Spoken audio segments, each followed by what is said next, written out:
Well, hello, everyone, and welcome to RPOA's second annual Global RPO Panel.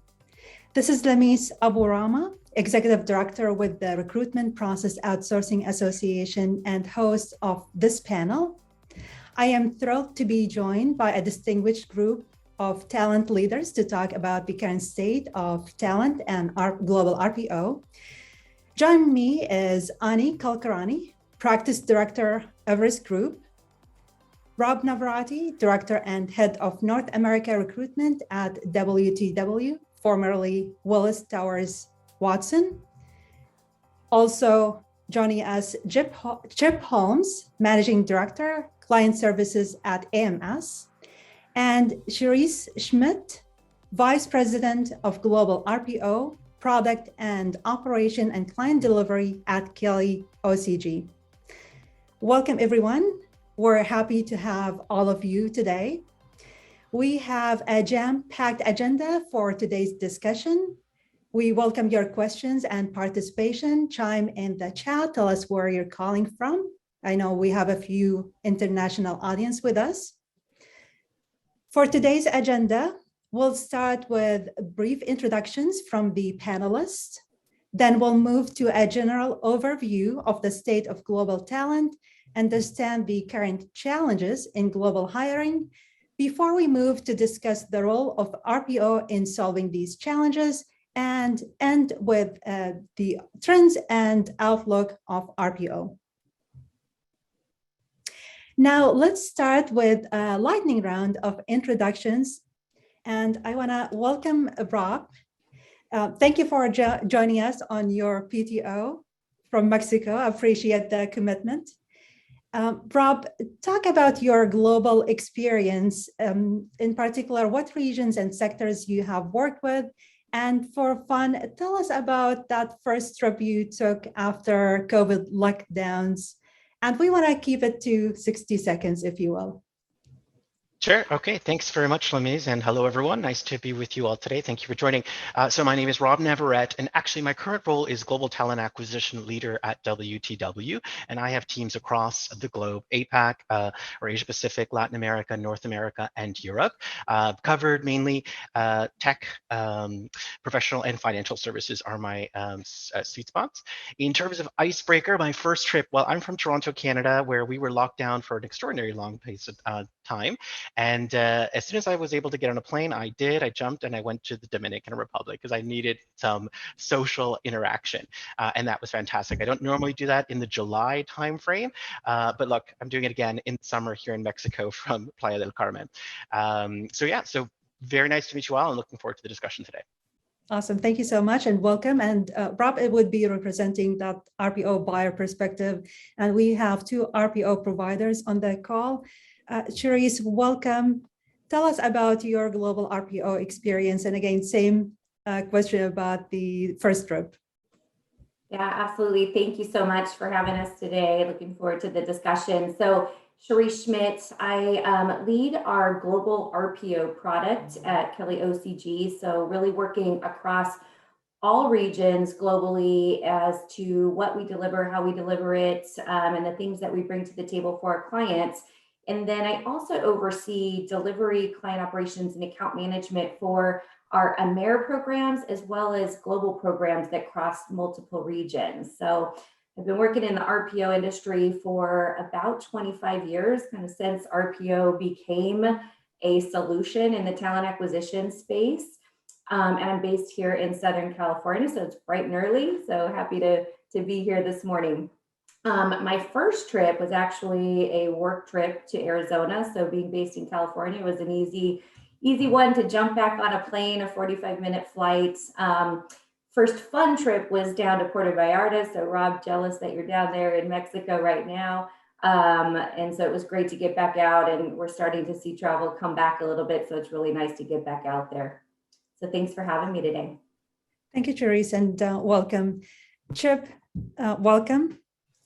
Thank you. It's great to be here. So I'm Chip Holmes. I'm a Managing Director of Client Services with AMS, and which means I have a large portfolio of clients in North America. I've been in the industry for about 20 years and been involved with global RPO the entire time. Obviously, now I work for a company that started in the UK and grew in EMEA, next went to APAC, and the US was the late adopter. So I'm very used to working in global scenarios with complex global clients. And I'm used to, my first call this morning was at 7 o'clock with Poland. My last call tonight will be at 8:30 with Singapore. So I'm used to it, enjoy it, and really honored to be here. My first trip was to New York City, which, coming from Florida, where COVID regulations are very different, scared me a little because I had my Vax card. But the first place I went to, they asked me for it 3 times, and I was constantly afraid that I would lose my Vax card and starve to death in New York because I needed it to get anywhere. So really enjoyed the trip, though, and it's been great to be on a plane again. Awesome, thank you, and welcome.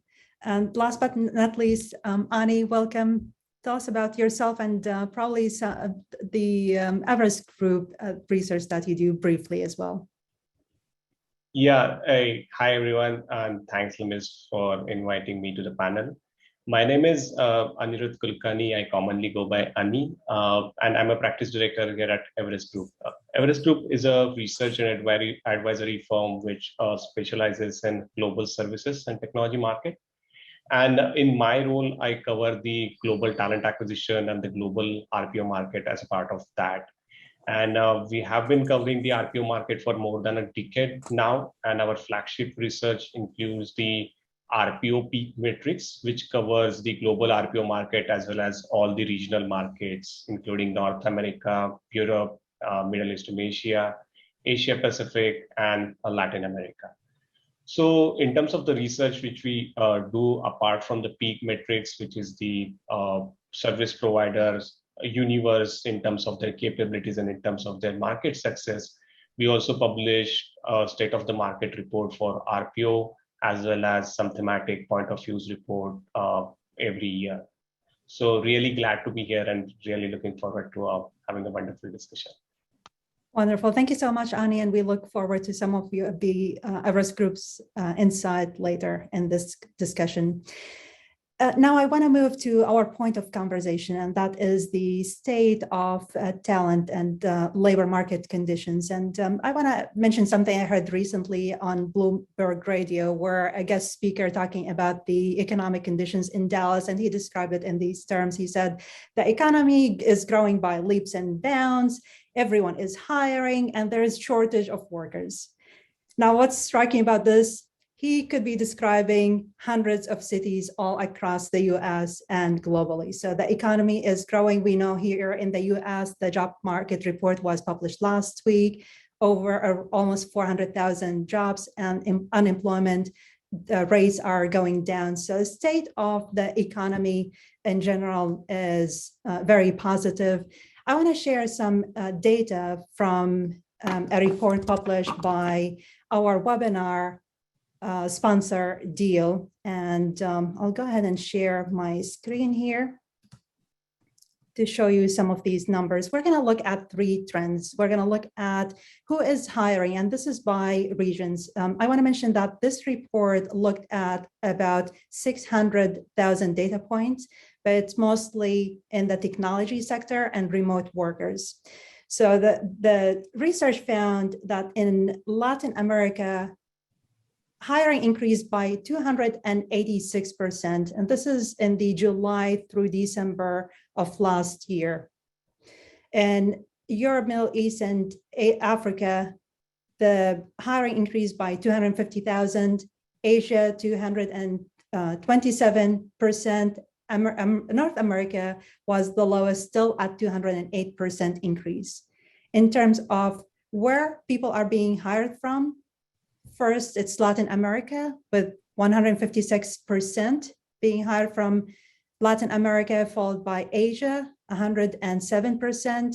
In Europe, Middle East, and Africa, it's 96%, and North America, it's 81%. So hiring is definitely at the rise. The second thing we'll look at in this report is in terms of salaries. So salaries are on the rise, and with record numbers as well. In Mexico, salaries increased by 57%, Canada 38%, and so forth. So a lot of increases in salary. Job in terms of which jobs increased. Marketing increased by 49%. Sales, the report records 13%, and product at 6%. So that's the second trend. The third one is a new one, and that is people are being paid by cryptocurrency. This chart shows that there's 10% month-over-month increase in people wanting to be paid in cryptocurrency since November of 2020.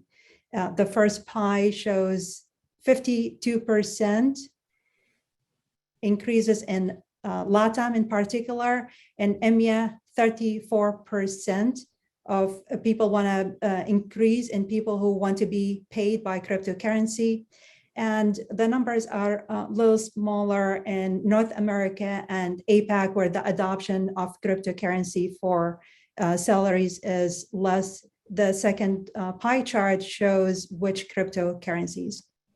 So this is all I want to show from this report. I'm going to stop here. And I want to mention that there's 27 pages for this report that you're welcome to have. Well, I'll have the instructions for how you can contact Deal and request this report. And I also want to mention that they are releasing their 2022 copy shortly, I expect in July. With this quick overview in terms of data for talent, I do want to now hear from our panelists, and starting with Rob, from your end and from your perspective, Rob, what have you been seeing in the talent market this year? Sure, absolutely. So thank you. I would say that, it is no question that the pandemic has certainly forced companies to look at talent and where to acquire talent differently. Inflation is real, salaries are on the rise, and it's unsustainable to some extent. And so nowadays, everyone is being a lot more data-driven and trying to recognize where the talent exists and identifying opportunities to perhaps hire in lower cost markets. So I think that's how we are seeing that increase in areas like APAC as well as Latin America. So for us, for example, we would be looking in these areas, but the other thing that's become really competitive is that now you used to hear people get 1 or 2 offers. In some roles, you might receive 13 offers in 1 week. So it is extremely competitive. And so when we talk about that candidate experience, we've always been talking about it for many, many years, but it has never been more important than now. And then an added distinction in some markets, like in Europe, like in Asia Pacific, where the notice period can be as lengthy as 3 months, has a real impact on potentially a fallout rate or a dropout rate, wherein even if a candidate accepts the offer, there's no real guarantee that they're actually going to start on day 1. So not only do you have to provide a really great candidate experience upfront, but there also needs to be a really great onboarding experience to make sure that the candidates do start, because it continues to be competitive even after candidates accept the offers.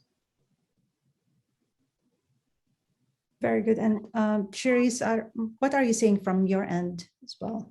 Yeah, and I mean, to Rob's point, it's a very complex time right now in the talent market. And, while we're starting to see some economic slowing, I mean, the reality is that unemployment is at an all-time low in some of the regions. For example, US, it's 3.6, in Mexico, it's 4.3. And so it is a really, really tight competitive market, especially in the areas of like manufacturing, life sciences, financial services, some of the areas that have started to flourish due to some of the economic things and things like the pandemic that have happened.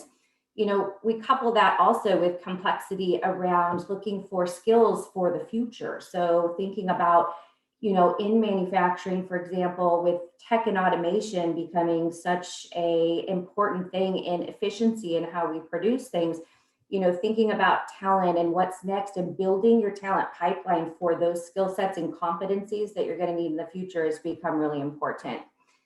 And I think really from a talent perspective, they are looking for more today than just a wage and the basic benefits that we've been able to provide in the past. I think wage competitiveness has, been on the rise with, you saw from some of your data, salaries are rising, inflation is there. So those things are happening. But things that talent are also looking for are things like work-life balance, some flexibility in how they work, some, looking for a hybrid type of work environment. So those things I think have become really important to talent over the last couple of years as well. And those are things that they're really demanding that employers look at. I think other things that, may show that that kind of cultural side of an organization or the caring side of an organization. So, things like mental health has become, there a lot of awareness about mental health. And so, talent is looking for organizations that show that they care about that with employees, that they value them and look after not just their physical being, but their mental health as well.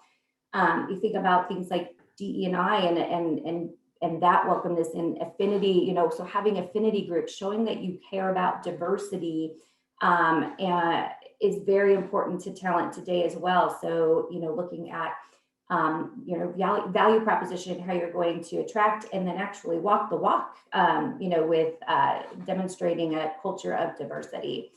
Other pieces too, you think about rising gas prices today. And so that is really difficult. If you think about an employee making, $18, $20 an hour and how long they might be driving, it could be an eighth of their salary is taken up with gas today in some regions. So there's all these complexities that, candidates are looking for. So, looking at how do we balance that with maybe temporary, relief on gas cards or something along those lines while these kind of trends are happening in the world today. So I think talent really is looking at that, and it's become more important than ever to really have a solid talent or employee value proposition that you're out there messaging and talking about in order to get that talent to even engage with you. Very good. So definitely a lot of different dimensions for and shift in the talent market and different conditions that we're dealing with this year versus probably a couple of years ago. Chip, how about you? What are you seeing from your end? Sure. And I think, because I don't want to say the same things, although everything that was said is accurate, I'd probably focus on, since this is an RPOA call, how the value of RPO comes in a time where the current market conditions are. Because I think, as everyone said, we've been struggling with the great attrition, which we all know is also the great attraction, because if people are leaving, they're going somewhere. So the question is, which side of that are we on? And we've gone through that, and we're still in that and struggling. Recruiters have been the most sought after position, even over software engineers. So we know that we've done that. But as Cherice mentioned, I think now we see a time where some of that may be shifting. And the value of RPO is we flex up. And certainly for those of us who are in the industry realize our flexing was stretched. When people say, how do you need to get more recruiters faster, I always say, well, we're flexible, but like a rubber band, everything can flex, but at some point it breaks. And I think that we've seen close to a breaking in some situations across the board in the economy as we've looked at where we are. But now we do look at the indicators. We see the impact of what's going on in Ukraine. We look at inflation.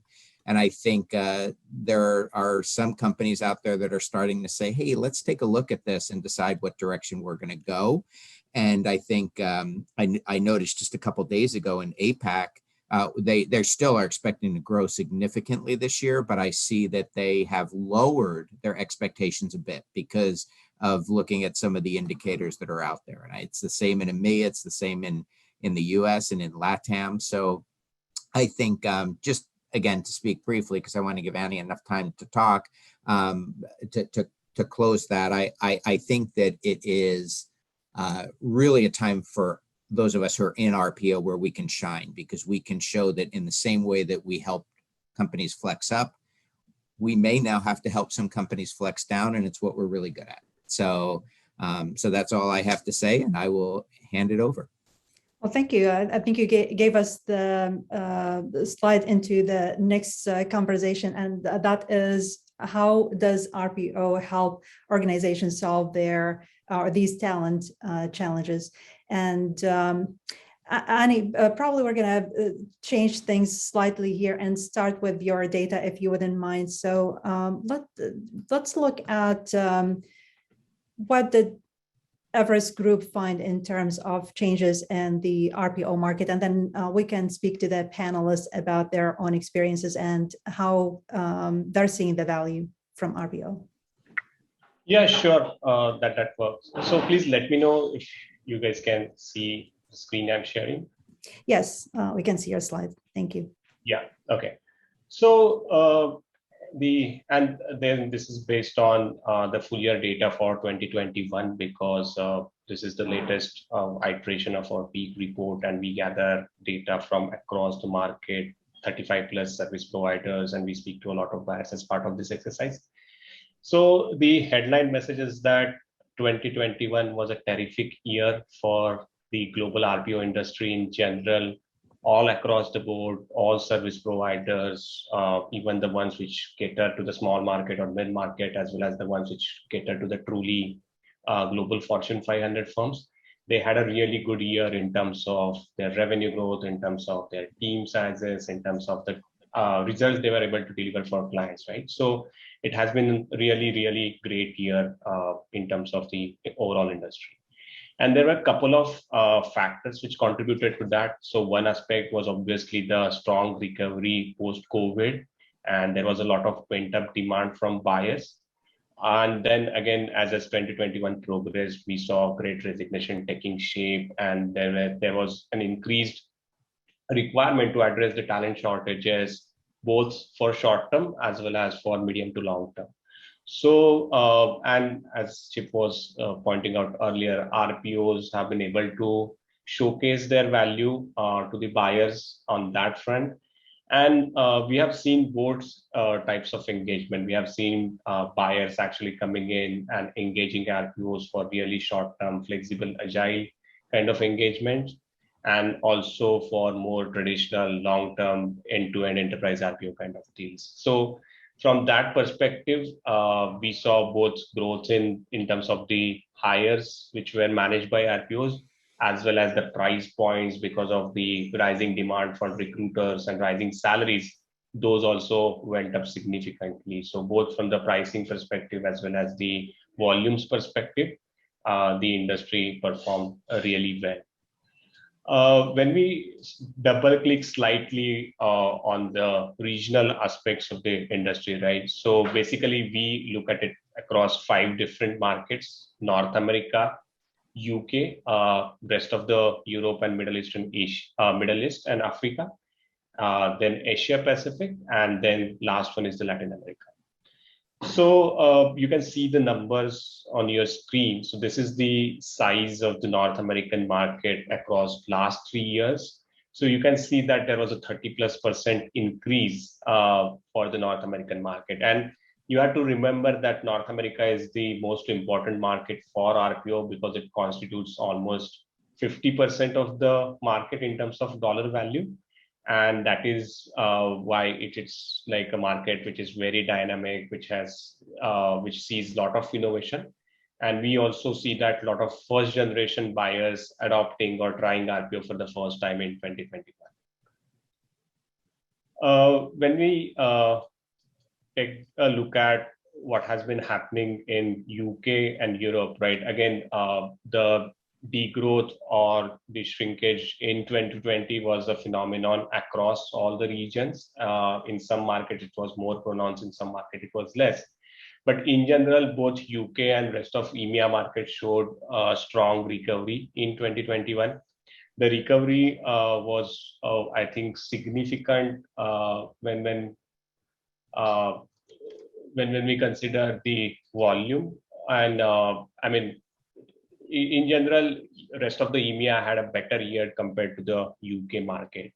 Net, these two, when taken together, form almost 30% of the market. And so 50% is North America, 30% is UK, and rest of EMEA and the balance 20% is between Asia Pacific and Latin America.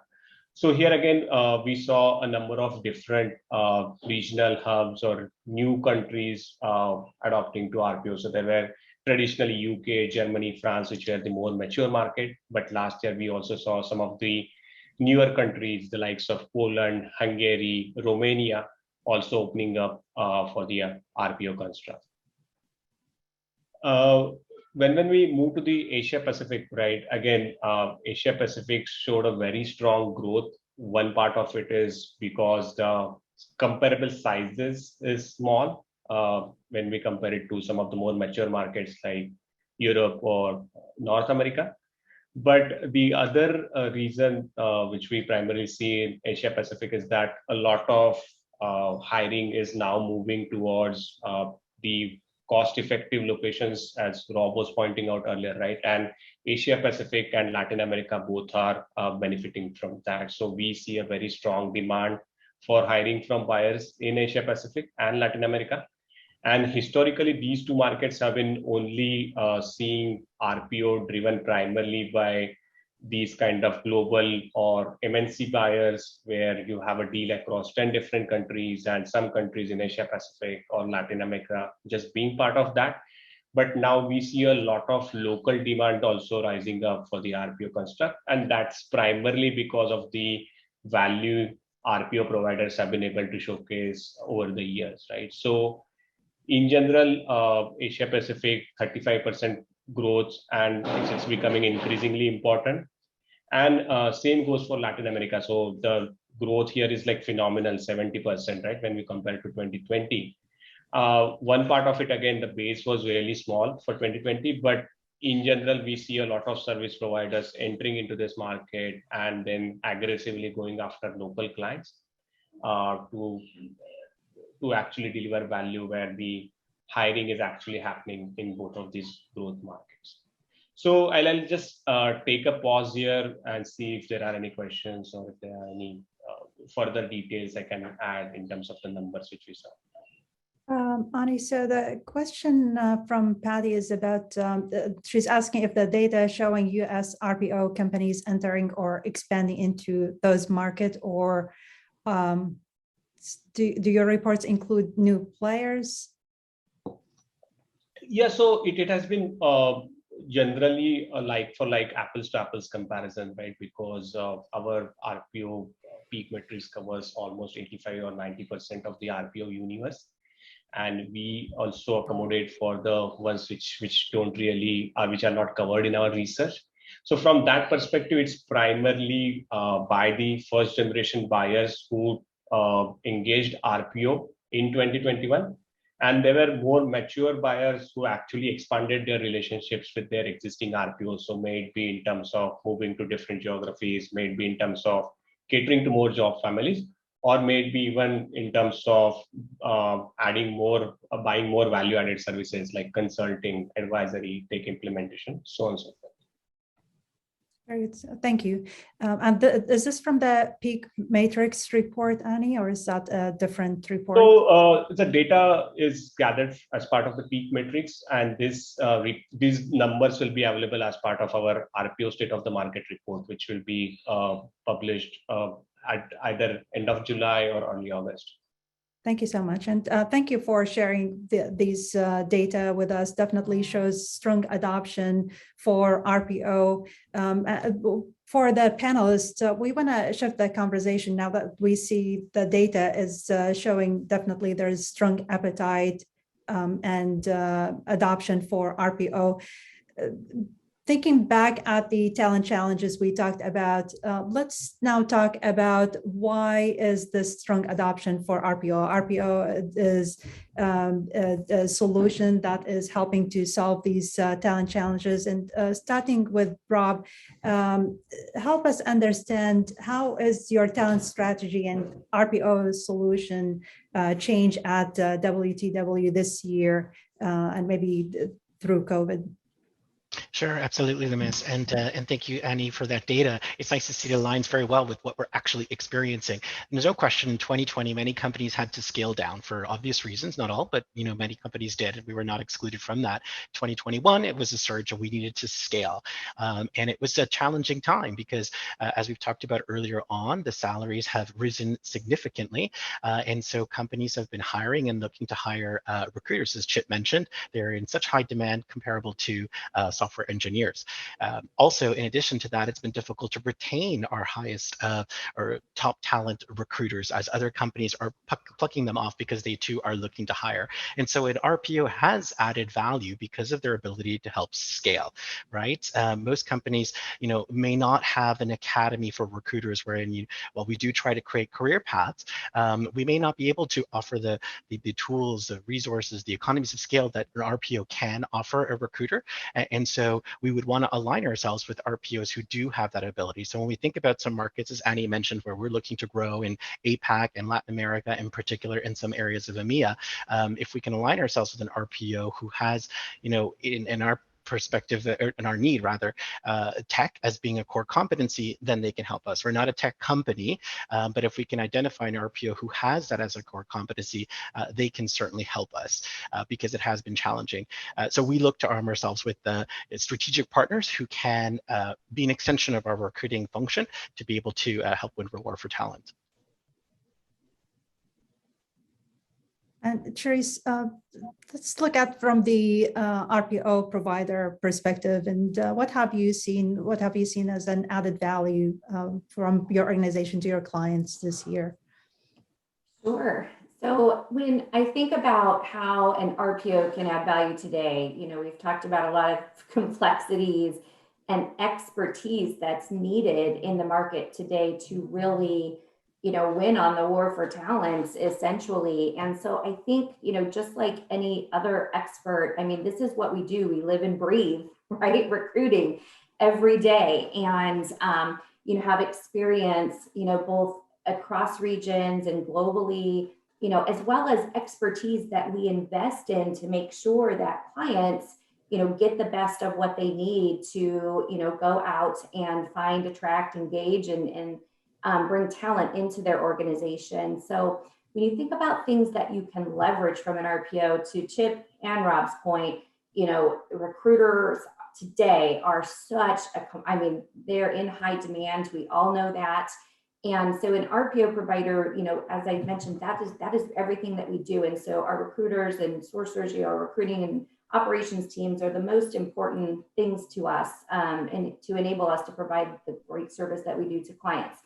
So we do invest in, those types of things, from everything from training to making sure that they are armed with everything they need in today's market, to hiring them, to even growing recruiters. So, we have had to shift, and Rob mentioned, like an academy for recruiters.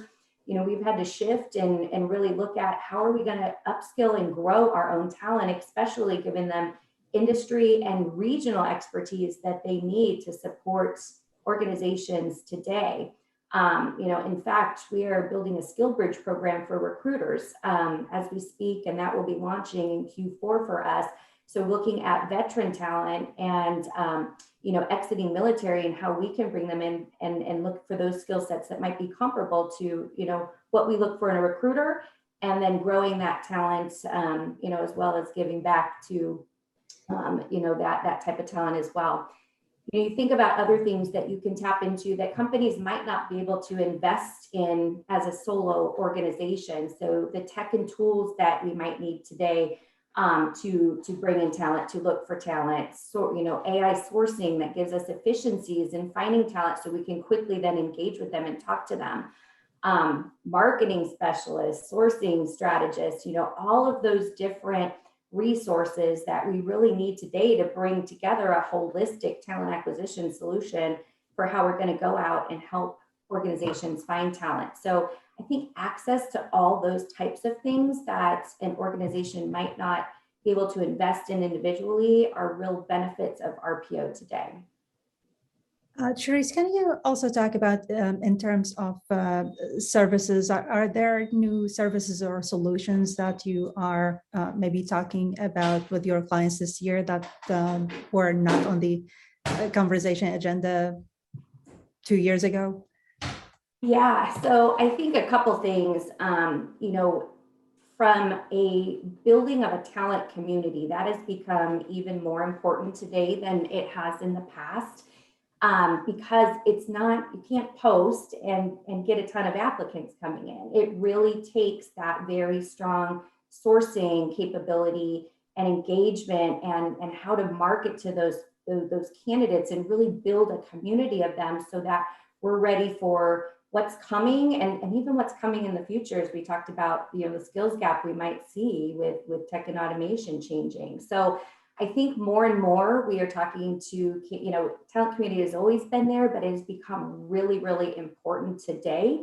As we look toward the future, I think other things that we're talking more, and we've talked about total talent for a long time in our industry.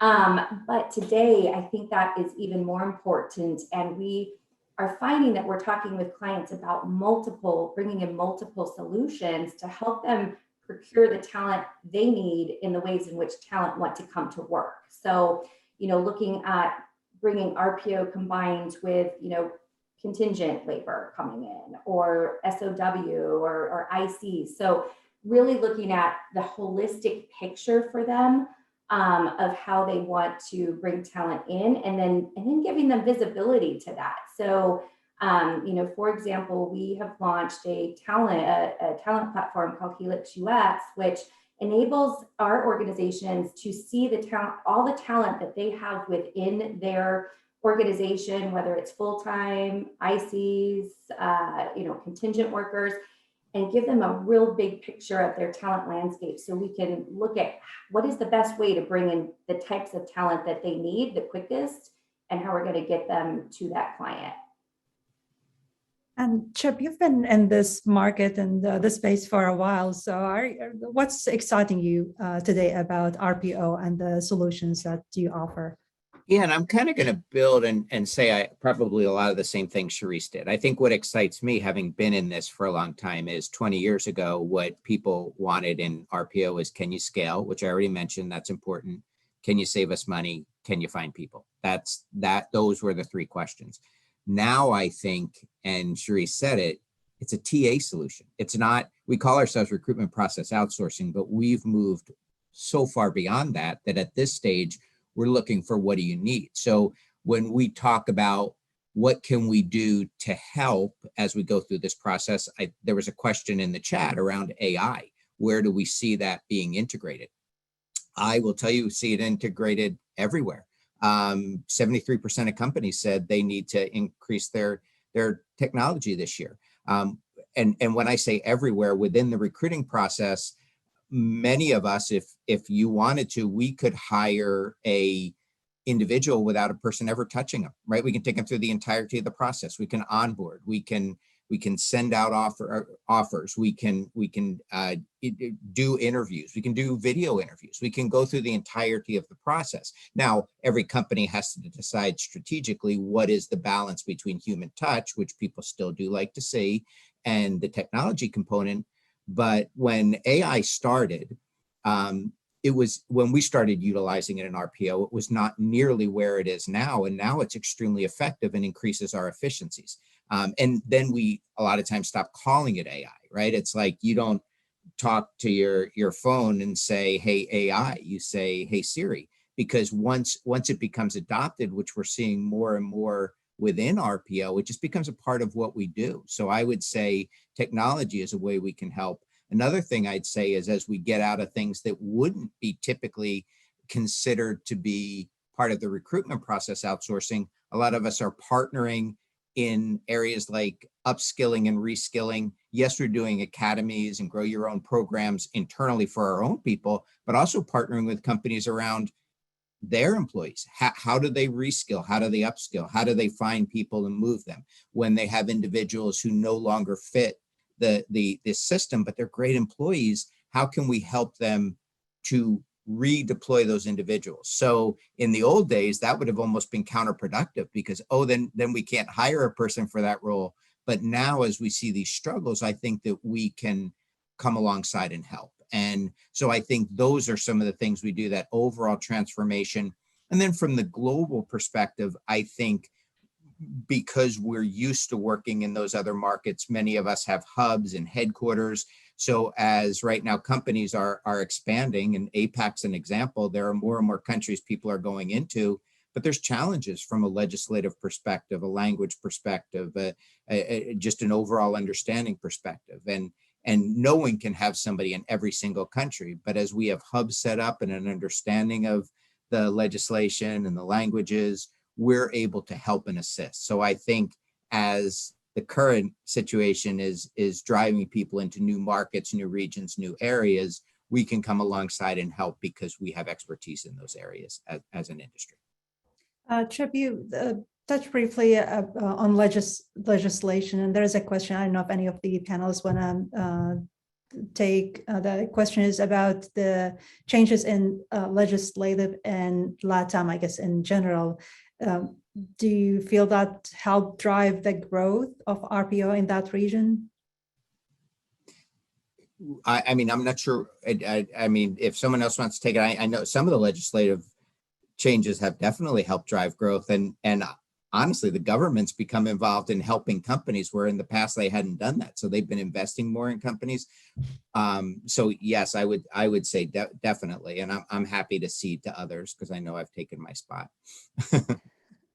Yeah, I think definitely the legislative changes that we saw last October or September, October have driven and fueled growth in the RPO market. As companies need to bring on talent from a full-time perspective, that certainly has enabled RPOs to come in and really help organizations look at how they're going to do that and how they're going to bring in talent differently as they're not bringing in contingent workers at this time. So, excuse me, it really has kind of fueled a lot, and we've seen ourselves a lot of opportunity there. I think we'll continue to see that. So having a strong presence in that market and understanding all of that different legislation, and seeing, from some of the data, we saw how competitive it is and the growth in that market that Ani shared. It's going to become a really important area for RPOs to become competent in and focus in, and build capabilities in or further expand their capabilities. So definitely hearing from the panel that RPO is expanding and getting into new territories, probably not as common previously for RPO, which leads us into the next point of our conversation about trends, maybe and future outlook for RPO. And I want to open it to the panelists if you'd like to take that question and tell us about some new trends that you are seeing in RPO.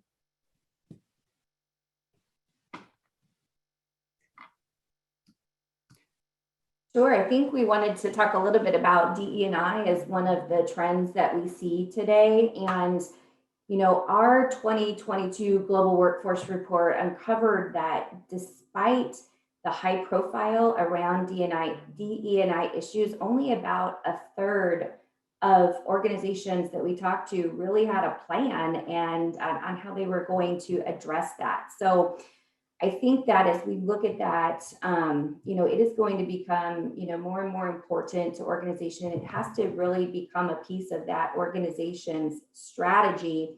It needs to be built into your EVP. As we talked about earlier, we need to live and breathe it and ingrain that in our culture.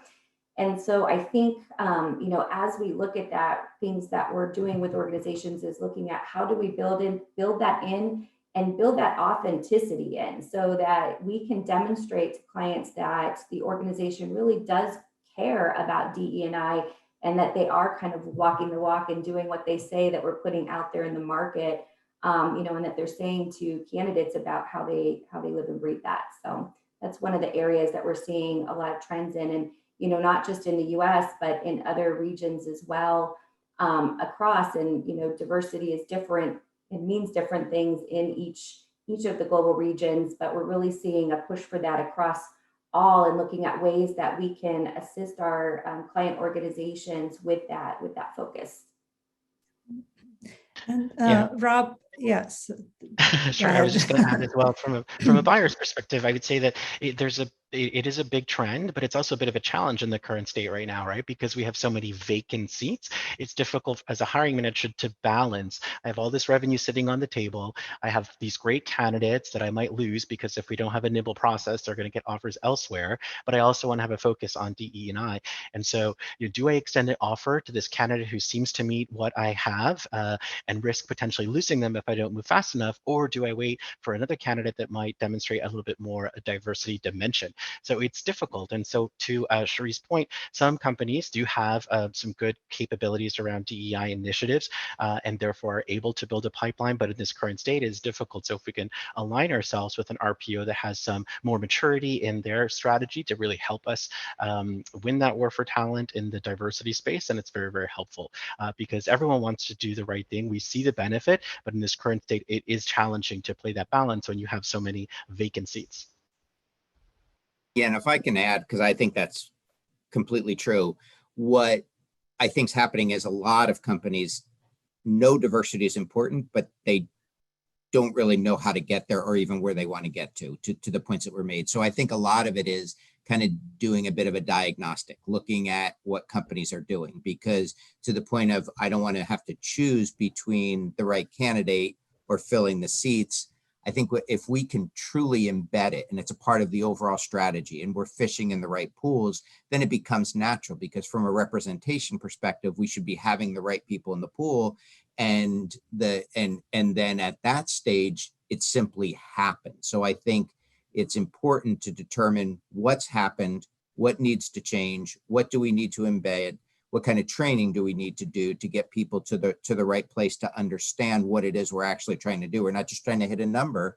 We're trying to have diversity and equity and inclusion, and how do we actually embed that in the process. And I think a lot of times it's going backwards and looking at what's been done to understand maybe what needs to be done in the future to be where we want to be from an overall inclusivity perspective. Ani, I think I want to pull you into the conversation as well. And from your research, is any of this surprising for you, or in terms of new trends for RPO, are these things that you are seeing from your end as well? No, definitely. I agree with most of the things which Cherice, Rob, and Chip mentioned, right? I think we have been seeing trends where RPOs are now doing more strategic work with their clients. And again, DNA is a very good example of it, right? So historically, it has been only about sourcing this diverse talent, right? But now we see increasingly two other larger offerings emerging from RPO's perspective. One is obviously providing the analytics and the necessary technology around how you source better, or just showing you a mirror in terms of what your current diversity pool looks like, what's the slate level diversity, so on and so forth. And then also adding a pure advisory or consulting component around it, right? As Chip was mentioning, where do you want to go? What are your organizational objectives? How do you define your employee value proposition so that you are able to attract these diverse candidates in a better way, right? So I think it's a mix of both what you want to execute, and then obviously addressing the talent shortages immediately. It is a priority for everyone. At the same time, you're also helping build a more sustainable and systemic way to address these challenges by acting as an advisor, by acting as a sounding board, and also helping with the necessary tool sets and the analytics. Thank you. And we'll be taking questions shortly. So if you have questions, put them in the Q&A for our panelists. Before we get to questions, I do want to give the panelists a chance to share any final thoughts about whether it's the value of RPO that we haven't touched on, or whether new trends that you are seeing. I think we heard DI is one of these trends that everybody is sharing. as well as the high demand for recruiters and the high salary. This is something we're seeing this year that we haven't seen previously in RPO. One of the new trends that we are seeing as an RPO association is also total talent being also talked about and being part of RPO. And that is a whole also point of conversation. I'll give the panelists probably a couple of seconds to talk about total talent, but I also want to throw a plug that next month we are going to do a whole panel on total talent. But for the sake of time, any thoughts from the panelists about the value of total talent in today's market? And I can jump in. Total talent, I think, has also evolved, because it used to be when you talked about total talent, it was how do you balance your contingent workforce and your permanent workforce? That's still a big part of it. But when we're talking about overall talent, total talent, it's how do you fill whatever gap you need to have? So how do we partner and maybe bring in an advisory team to talk about how to transform your solution and then come in and actually run that? That's total talent as well, right? How do we engage in your technology and either partner with others or bring you our proprietary technology or integrate technology that you're utilizing because we have the people who can integrate it. So I think it becomes overall total talent. Still important to get that balance, because especially in times like this, we know there needs to be a flex between contingent and permanent workers. But I think it has moved beyond that to what is it that you need to fill the gaps in your organization? What don't you do well and historically haven't done well that you can allow a partner to do, and then you can keep the core functions you want. So I just think that the concept has changed to just what is it that you need at this point? Yeah, I completely agree with what Chip is saying. And I think, when we think about like total talent, it's scary, right? Yeah, we've been talking about it for a long time, and nobody's, like we said, nobody's really done that because it's a scary concept to think about it holistically. But really the way that we see it is that we need to meet organizations on their total talent journey where they are. And so I think, to Chip's point, that kind of is what sums it up, is that total talent is different to different organizations based on where those gaps are. And it's important to see that and meet that organization where they are so that we can help, secure those gaps for them. So. And finally, I would just add that, as a buyer, we recognize that there's always been a place for contingent workforce, and it can absolutely add value. But in this current state, as I mentioned earlier, retention has been an issue, and retention of our contingent workforce has been a much more significant issue, wherein sometimes, although you identify someone who's fantastic and you want to retain them, they're interested in a full-time role, which another company is going to offer them, and so they make that jump. And so, you spend time investing in attracting them, onboarding them, and then they leave, and then it becomes a bit of a revolving door. So it's a bit of a challenge now. And so if we can align ourselves with an RPO who have this part of their overall strategic plan, then that can actually help be a big benefit for us. Yeah, I think from our perspective, it's about, so the conversations are much more intentional than they were pre-COVID, right? So typically RPOs have been dealing with mostly HR and TA leaders, and contingent workers have typically been managed by the procurement side of the house, right? So historically, the biggest challenges whenever we talk to organizations about total talent was that how we bring these two stakeholders group together. But over the last 12 to 18 months, we have seen more inquiries than ever about procurement and HR and TA trying to come together, trying to see the overarching issue of talent and trying to solve for that. So I think the conversation is just starting. I think there is a long way to go in terms of the journey, but at least that's a great thing that organizations are now finally taking these steps in the right directions. Awesome. So as I mentioned, we're happy to take questions from participants. I know this panel and talking about global RPO, we've done this last year, and this is the second time we do this. And it's something I personally look forward to, because the insights that we have from the panelists, and we like to have this 360 perspective from the analysts, from the providers, from the buyer, and we hope we provided some insights for the audience today. I know we only scratched the surface talking about global RPO, and there's a lot that we can also dive deep into. The RPOA is planning to be doing interviews with experts throughout this year, as well as continue the conversation about global RPO in our annual conference. That's in October, and the total talent panel next month. I also want to mention the question from participants about the data from the deal report. I put the information about getting a copy of the report in the chat. It will also be in the follow-up email for participants.